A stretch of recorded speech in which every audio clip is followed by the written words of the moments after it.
When we open the Bible, most of us expect a spiritual book, a book of faith, a book of moral teaching. But not many expect it to be a story about identity, about ancestry, about the roots of whole peoples and nations. And yet, hidden inside the very first chapters of Genesis is a map, an ancient, detailed, surprisingly rich map that traces the origins of entire civilizations. And if we look closely enough, we discover something many people have never been told. Africa, and the people of Africa, stand at the very center of the Bible's earliest history. Not on the margins, not in the background, but right at the core of the human story. And here's the part that surprises most viewers. The Bible doesn't just talk about individuals, it talks about lineages, migrations, kingdoms, cultures. It preserves memories of ancient black civilizations that shaped the world long before Greece, Rome, or even Israel rose to power. Names like Kush, Put, and Sheba are not footnotes. They are powerhouses, anchors of the ancient world. And tonight, we're going to follow their story. Not through modern assumptions, not through controversial claims, but straight from the text. But before we go deeper, let me ask you something. Have you ever wondered why the Bible spends so much time listing names, long genealogies that most readers skip? Why does Scripture take the time to map out who came from whom, where they settled, how their children and grandchildren shaped continents? Why is this important? The answer is because identity matters. Origins matter. And the Bible knew its audience would ask the same question we're asking today. Where did I come from? What is my story? To answer the question, what is the origin of black people according to the Bible? We need to step into the ancient world described in Genesis chapter 10, the Table of Nations. This passage, often overlooked, is one of the most historically rich chapters in all ancient literature. In it, we meet the sons of Noah, Shem, Japheth, and Ham. And we learn that they became the patriarchs of whole regions, Middle Eastern, European, and African civilizations. Here's where the story becomes especially important. The Bible tells us that Ham's descendants migrated south into regions known today as Africa and parts of the Middle East. But don't think of Ham and picture one man representing one skin color. That's not how the Bible talks about humanity. Instead, it talks about geography, culture, and lineage. Ham's name is associated with heat, with the sun-bathed lands of the south, and his sons, Kush, Mizraim, Put, and Canaan, became foundational names in the ancient world. Kush is perhaps the most important of all. In English Bibles, he's usually translated as Ethiopia, but biblically, Kush is bigger than any modern nation. It includes regions of Sudan, Ethiopia, Eritrea, and parts of Somalia. Kushite people were known for their deep skin, tall stature, impressive military strength, and remarkable culture. The prophet Jeremiah describes them without hesitation. Can the Ethiopian change his skin? This isn't a stereotype. It's simply describing a well-known reality. The Kushites were a distinct, dark-skinned people, respected in the ancient Near East. And what's fascinating is that the Bible speaks of them not as slaves, not as outsiders, but as warriors, kings, traders, diplomats, and allies. Moses marries a Kushite woman, and the text treats her with dignity. The kingdom of Kush intervenes in battles, influences Israel's politics, and stands as a symbol of strength and resilience. Even the prophet Isaiah speaks about Kush as a nation of people feared near and far, a land of great power. So when we ask, where do black people appear in the Bible? The better question might be, where do they not appear? But let's keep going, because the picture grows even larger. Mizraim, another son of Ham, becomes the ancestor of Egypt. And Egypt, in the ancient world, is unmistakably African.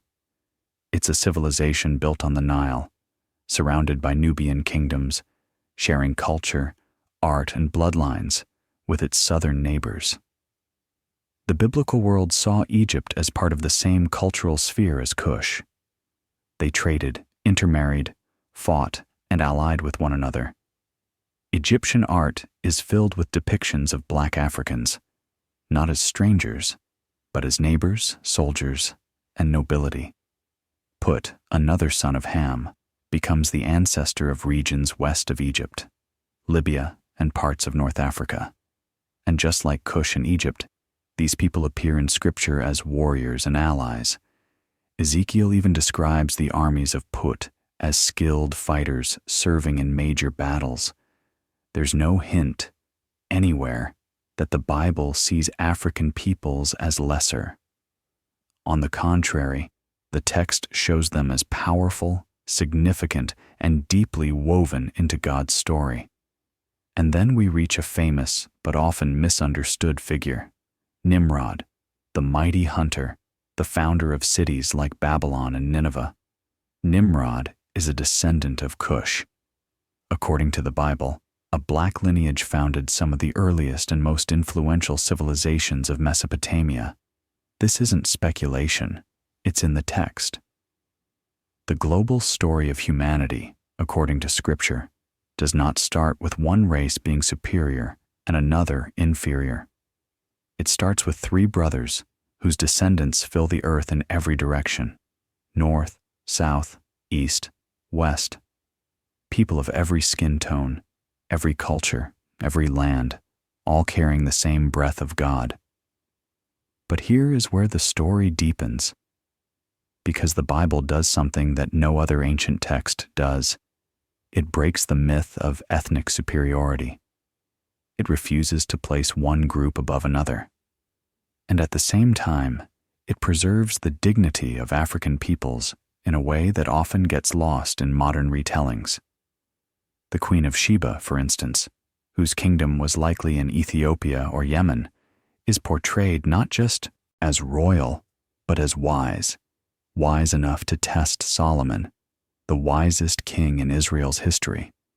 The New Testament speaks of believers from Cyrene, another North African region, becoming some of the first Christians. Simon of Cyrene carries the cross of Jesus.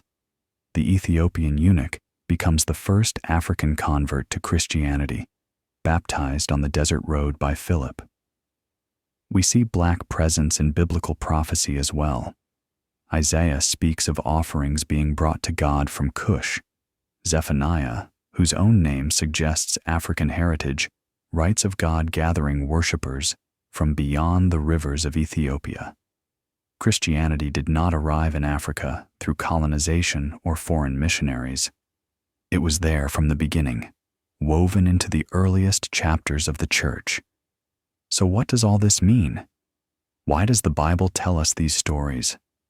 Why preserve names like Kush, Mizraim, Put, Sheba, and Nimrod?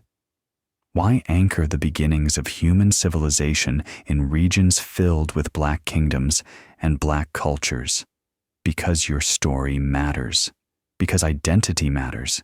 Because the Bible refuses to erase anyone from the narrative of humanity. It includes Europe, Asia, the Middle East, and Africa, not as rivals, not as hierarchies, but as a family tree. The biblical story of black origins is not a marginal story. It is a foundational one. African peoples appear in the very roots of civilization. They appear in the earliest kingdoms. They appear in the prophets, the poetry, the narratives of war and peace, tragedy and triumph.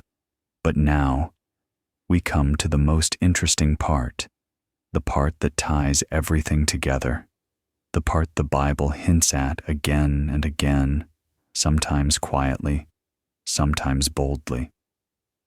The Bible teaches that humanity began in the East, near the lands that bridge Africa, Arabia, and Mesopotamia, and as descendants spread from that point, they populated every region of the earth. which means that the distinctions we see today, black, white, brown, and everything in between, are not signs of separate origins. They are signs of shared origins expressed through climate, geography, and time, which means the origin of black people in the Bible is the origin of people. Period.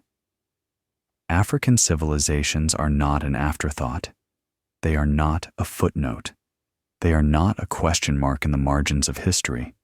They are part of the blueprint, and the Bible is bold enough to place them right where they belong, in the story of everyone, the story of humanity. So if you came into this video expecting a sensational answer or a controversial claim or some hidden secret kept from the world, the truth is much more meaningful and far more beautiful. According to the Bible, the story of black people is the story of ancient strength, ancient culture, ancient kingdom building. It is the story of the sons of Ham shaping Africa. It is the story of Kush standing as a symbol of power. It is the story of Egypt rising as one of the first civilizations. It is the story of Sheba seeking wisdom. It is the story of believers from North Africa standing at the birth of the church. And it is the story of humanity itself, diverse, interconnected, one family spread across the earth. That is the origin. And that is the story the Bible tells.